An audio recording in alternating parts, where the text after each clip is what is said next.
يلعب ممتاز لديانج، الكنترول يا ديانج والعرضيه والهدف يضيع وخطير. هاني ممتاز ديانج، العرضيه الكره الثانيه في الشباك كنيه مرفوعه الراسيه على مستوى القائمه الاولى. تسديده الحاسمه نعم، لا زالت اهلاويه والتسديد اهلاويه. البحث عن الهدف الثاني، البحث عن الثاني.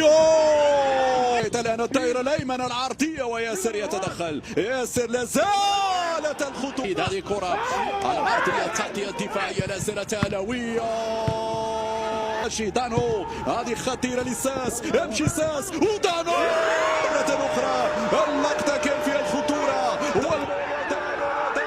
قادمه من بن شرقي. شوف اعطاه تمرير الكنترول والتسديد، لكن التونسي قلت في اصعب المواقف رجالات الترجي حاضرون. توغا يتقدم، توغا القادمة الترجي مع ساس يا ساس والهدف يضيع. تكلم عن الترجين شكرا بن سعيد. استعداد الآن، يرفع كرة مقوصة بالراس، لا زالت خطيرة والجول.